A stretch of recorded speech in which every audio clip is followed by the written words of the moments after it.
Alan Wake 2 is easily one of the best looking games of this generation, and it's quite easy to see why. From its impressive use of lighting to superb reflections and path tracing, it's a stunning looking title that can bring even the behemoth that is the RTX 4090 to its knees. But do you need all those bells and whistles to fully enjoy all the visual buffet that this game has to offer?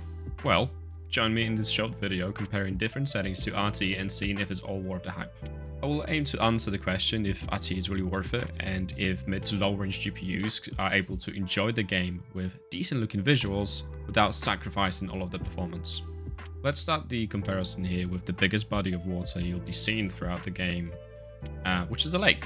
I'm starting here with a baseline of low settings and screen space reflections off. It's a decent looking image, but you can clearly see that something is missing. The only thing being properly reflected is the sky. This creates a disconnect between the building and the lake, so we can already see that this is not the most ideal setting to use. Setting the SSR to low introduces proper reflection, albeit a little shimmery. The performance only drops by about 3 to 5% on average, and it greatly enhances the scene. Setting SSR to high resolves some of the shimmering, but it does drop our overall performance another 5%, so we'll come back to that setting in a little bit.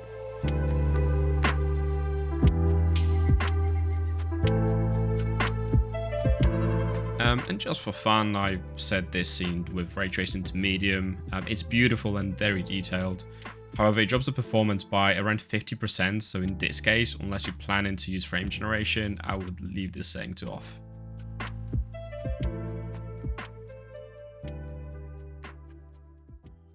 The next setting I wanted to highlight showcases the use of puddles, or rather lack thereof, as we can clearly see I have set the SSR to off in this scene. This just emphasizes the fact that SSR should always be set to medium, as if you look in this next shot, it's a night and day difference between the two settings.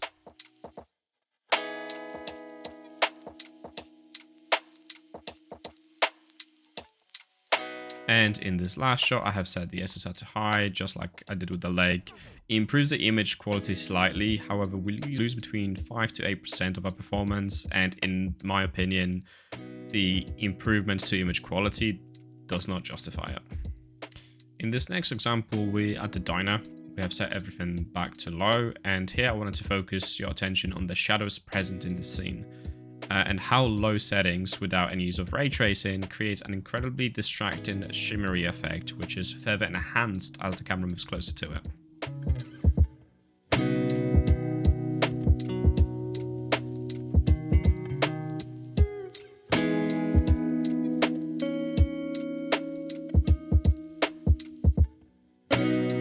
Setting RT to low here makes it look incredible, but it costs way too much performance for any mid to even high range GPU from the previous generations.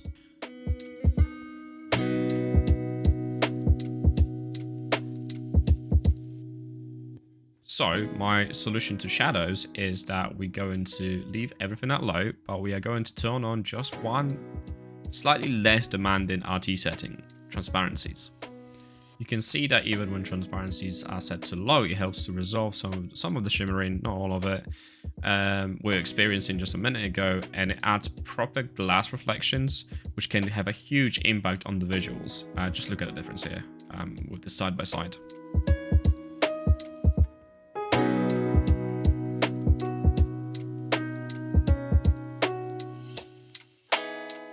Let me give you another example of how much of a difference transparencies make.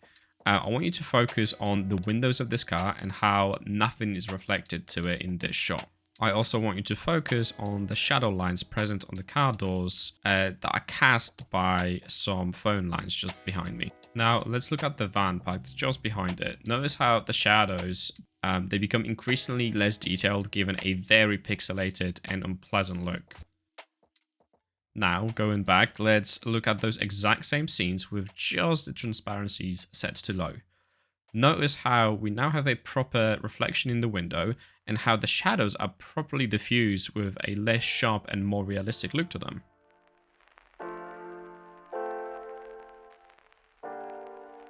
Moving back to the van, notice how even though the shadows are not perfect here, they are presented in a much less jarring manner. And all of that for a mere 10% drop in performance. Before I tell you my recommendations for this game with a list of all the settings I would use, let me showcase the best case scenario with everything completely maxed out for the sake of comparison. Now for my recommended settings for mid to low range GPUs. I've tested and benchmarked all of the presets and RT settings available. For any mid-range GPUs, such as the RTX 2080 Super, 2080 Ti, the 3070 and up in the 30 series, and anything above the 4070 in the 40 series, I recommend setting the game to the medium preset, with some minor tweaks. Once you set the game to medium, scroll down until you see the fog quality, terrain quality and LOD. I want you to set those three settings to medium instead of high. They will have minimal impact on the visuals and they will help you compensate for the next setting that we're about to turn on. After you've done this, scroll all the way down until you see the ray tracing section. I want you to set transparencies to low. As we've established earlier, it's one of those less expensive RT settings with a huge benefit to the visuals. And if you're rocking anything lower than the GPUs mentioned, set the preset to low. And if you have a 2070 or equivalent in power GPU, keep transparencies on low. Just remember to utilize DLSS and FSR. I have a video talking about those two technologies in the description, so if you would like more detail, please follow the link down there and it will explain to you what the difference is. But spoilers, DLSS is slightly better.